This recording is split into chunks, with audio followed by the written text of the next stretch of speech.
നമസ്കാരം.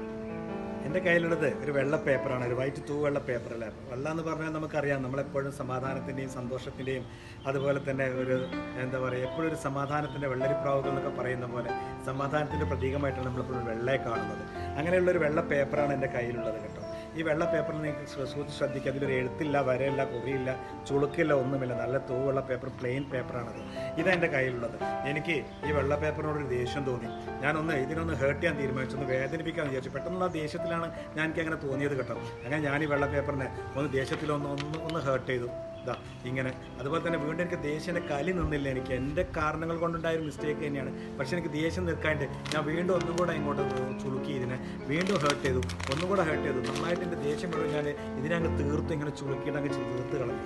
ഇങ്ങനെ ഇരിക്കുന്ന സമയത്ത് 1-2 ദിവസം കഴിഞ്ഞതിന് ശേഷം എനിക്ക് തോന്നുകയാണ്, അയ്യോ, ഞാൻ ആ സമയത്ത് ആ തീരുമാനം എടുക്കേണ്ടിയിരുന്നില്ല. കാരണം ഞാൻ അങ്ങനെ ഒരാളല്ലല്ലോ. പെട്ടെന്ന് എൻ്റെ ഒരു കാരണങ്ങൾ കൊണ്ട് അദ്ദേഹത്തിന് അല്ലെങ്കിൽ ആ പേപ്പറിന് എത്രത്തോളം വിഷമിച്ചിട്ടുണ്ടാകുമെന്ന്. അങ്ങനെ ഞാൻ 1-2 ദിവസം കഴിഞ്ഞ ശേഷം എൻ്റെ തിരിച്ചറിവ് വന്നതിന് ശേഷം ഞാൻ ആ പേപ്പർ ഒന്ന് എടുത്തിട്ട് ഒന്ന് സോറി പറഞ്ഞു.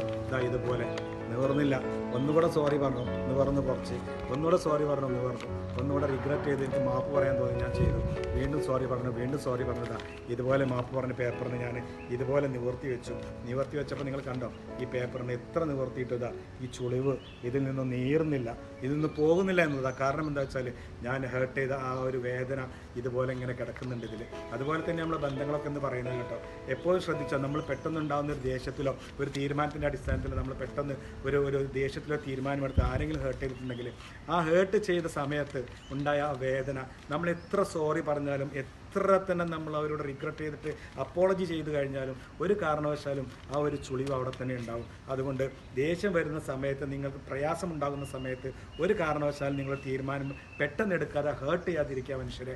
അതുകൊണ്ട് അത് നിങ്ങളുടെ ഫ്യൂച്ചറിന് ഏറ്റവും നല്ലതായിരിക്കും. കാരണം ഭാവിയിൽ നിങ്ങൾക്ക് ആ ബന്ധങ്ങളൊക്കെ നിങ്ങൾക്ക് റീകൂപ്പ് ചെയ്യാൻ പറ്റിയെന്ന് വരും, നിങ്ങൾക്ക് റീഇൻസ്റ്റാൾ ചെയ്യാൻ പറ്റിയെന്ന് വരും. പക്ഷേ ഈ പേപ്പറിനെ പോലെ ആ ചുളിവുകൾ എത്ര ഇസ്തിരി ഇട്ടാലും എത്ര നിങ്ങൾ അയൺ ചെയ്താലും മാറ്റാൻ കഴിയാത്ത ചുളിവ് പോലെ ആ ചുളിവ് അവിടെ തന്നെ ഉണ്ടാവും. അതുകൊണ്ട് നിങ്ങൾ എപ്പോഴും ദേഷ്യം വരുന്ന കാര്യത്തിൽ എപ്പോഴും ശ്രദ്ധിക്കുക. ആ സമയത്ത് നിങ്ങൾ തീരുമാനങ്ങൾ എടുക്കാതെ ഒന്ന് നിങ്ങൾ സ്റ്റെപ്പ് ബാക്ക് ചെയ്താൽ മതി. ആ സമയത്ത് ഒന്ന് തിരിഞ്ഞു നടന്നോ, ഒന്ന് ആലോചിച്ചാൽ മതി.